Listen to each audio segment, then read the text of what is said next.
How's your week been? I hope it went well in your new beginnings, getting back to school, and that you're getting settled into that whole new routine of being at school during this time of COVID in our midst. Goodness, it's a lot to get used to, but I'm sure you're just enjoying being back at school and being with your friends, and I hope all is going well. So the story I have to share with you today is another story about the Hebrew people. And remember last week, a miraculous thing happened where the Red Sea opened up and they were able to cross and get away from Pharaoh and Pharaoh's soldiers. So this time they are in a desert. And do you remember, can you think, have you ever been in a desert? What does a desert look like? I'm going to show you for about 10 seconds. I'm going to show you a picture of a desert. Okay, here we go.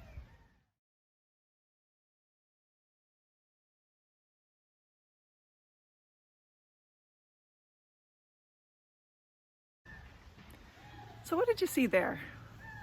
Sand? Did it look hot or did it look cold, like you'd be cold? I think it probably looked like it would be hot. Was there any water? What do you think you'd eat when you're in the desert, wandering in the desert without food? What do you think where would you find any food? These were things that the Hebrew people had to deal with while they were in the desert, and sometimes they felt afraid, and certainly they shared those thoughts with Moses.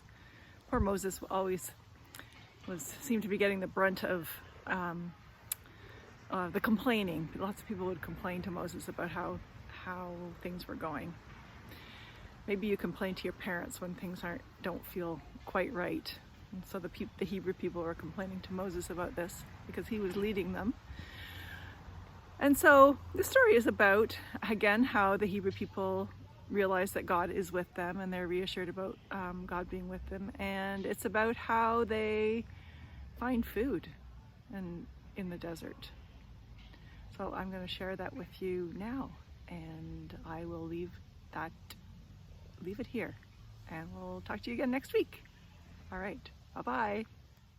Special food from Exodus 16 to 17, verse 7. It's such a long way, Miriam sighed. I know, said Aaron. It's hot in the daytime and cold at night, and I am so hungry. So am I, said Miriam, but there's nothing to eat. The Hebrew people hadn't eaten anything for days. Why did you drag us into the desert to die? They said to Moses. We were slaves in Egypt, but we had enough to eat. Now we are not slaves, but we are so hungry. You have made things worse again.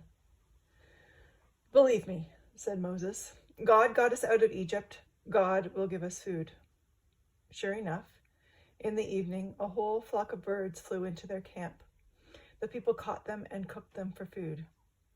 The next morning, they found some white sticky stuff growing on plants and on the ground. They called it manna. This is good, said Miriam. What does it taste like? Asked Aaron. Sort of like a biscuit made with honey. I like it. Moses told the people the manna would come every day. This is God's bread, he said. Gather just enough for one day.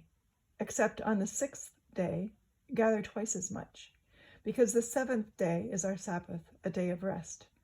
Gather enough for the Sabbath on the 6th day so you can rest on the 7th. Now the people had enough to eat, but they were thirsty. There was no water anywhere. They started complaining again. Did you have to drag us out of Egypt just so we would die of thirst here in the desert? They yelled at Moses. You've made things worse again.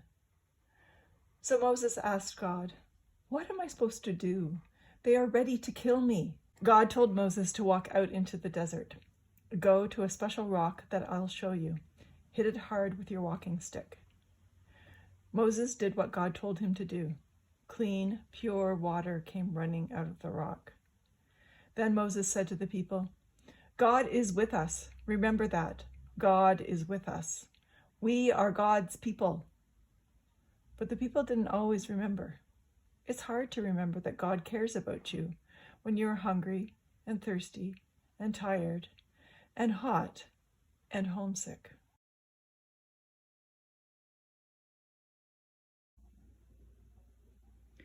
May the Lord bless you and take care of you. May the Lord be kind and gracious to you. May the Lord look on you with favor and give you peace. Amen.